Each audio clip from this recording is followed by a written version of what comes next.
Bismillahirrahmanirrahim. Assalamualaikum warahmatullahi wabarakatuh.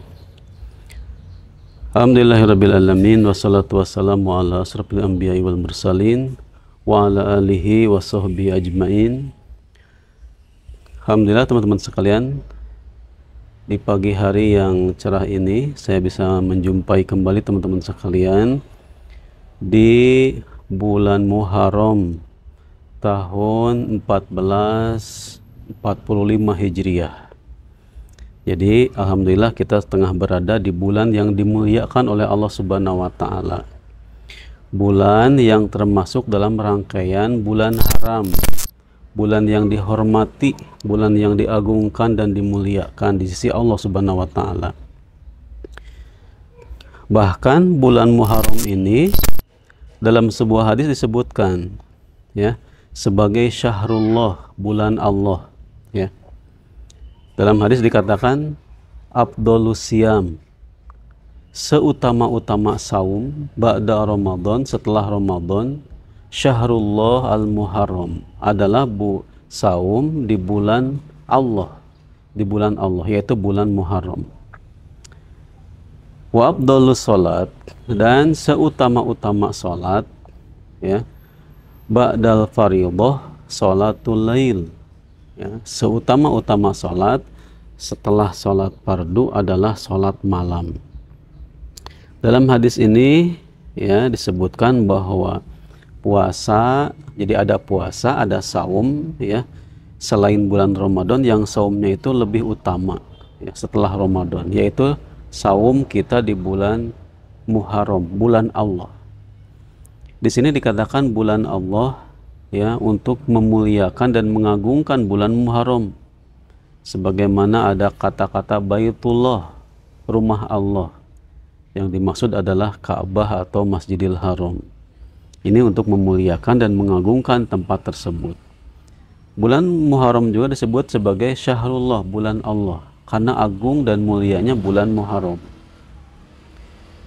Kemudian saum yang dilakukan boleh kita berbanyak di bulan Muharram ya, tapi setidaknya kita melaksanakan saum di tanggal 10 Muharram yang disebut sebagai saum Asyura ya. Dan Nabi Shallallahu Alaihi Wasallam mengatakan bahwa saum 10 Muharram itu yukaffiru sanah al-madiyah, menghapus dosa setahun yang lalu. Kemudian dikatakan bahwa orang-orang Yahudi juga melaksanakan puasa di 10 Muharram. Maka kata Nabi, la im baqitu ila qabilin la asumanatasi, kalaulah usiaku sampai pada tahun berikutnya, tahun depan, maka aku akan saum mulai tanggal 9 untuk membedakan saum kita kaum muslimin dengan saumnya Yahudi. Jadi boleh kita 10 saja ya, boleh kita saumnya 9-10 atau 10-11, atau ada yang 9, 10, 11, itu tidak mengapa.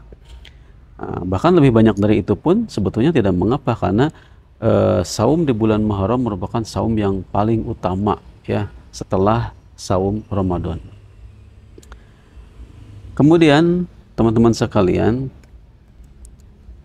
di sini dalam hadis ini ada juga sholat yang lebih utama ya, yaitu sholat lail setelah sholat fardu. Tentu yang utama adalah sholat fardu. Setelah sholat fardu itu, maka sholat sunnah yang paling utama adalah sholat malam, sholat tahajud ya. Nantinya ada yang lain lagi, ada rawatib, ada sholat duha, dan sholat sunat yang lainnya. Nah teman-teman sekalian, di momentum Muharram ini, Muharram adalah bulan pertama dari tahun Hijriah. Hijriah memang diambil dari kata hijrah, karena memang tahun Hijriah ini bukan diawali dari kelahiran Nabi atau wafatnya Nabi Shallallahu Alaihi Wasallam, tapi ditetapkan ya oleh para sahabat semenjak hijrahnya kaum muslimin dari Mekah ke Madinah ya. Hijrah dalam rangka menegakkan iman, menegakkan Islam, dalam rangka menyelamatkan akidah. Maka pada saat ini juga kita bisa berhijrah dalam bentuk makna ya. kita tidak hijrah secara tempat, tapi hijrah yang memungkinkan kita lakukan ya adalah hijrah maknawi, hijrah secara makna, yaitu kita meninggalkan semua yang dibenci oleh Allah, sebagaimana kata Nabi ketika ditanya oleh sahabat, ya Rasulullah, ayul hijrati afdal, ya Rasulullah, hijrah seperti apa yang paling utama? Maka kata Nabi, antahjuro makariha rabbuka, engkau menghindari, engkau menjauhi apa-apa yang dibenci oleh Rob kalian, Robmu, oleh Tuhanmu. Apa saja yang dibenci kita jauhi, maka kita telah termasuk orang yang hijrah. Dalam hadis yang lain dikatakan, al-muhajiru man hajaro manahallahu anhu. Orang yang berhijrah itu adalah orang-orang yang menjauhi apa-apa yang dilarang oleh Allah Subhanahu wa taala. Banyak hadis-hadis yang menyampaikan tentang hijrah secara maknawi ini, sebagaimana hadis yang lain juga mengatakan, antahjurul fawahisha ma dhahara minha wa ma batan. Engkau menjauhi apa-apa dosa-dosa, baik yang nampak ataupun yang tersembunyi. Wa tuqimus salat wa tu'tiyaz zakat. Engkau mendirikan salat dan engkau menunaikan zakat. Fa anta muhajir, maka engkau termasuk orang yang berhijrah.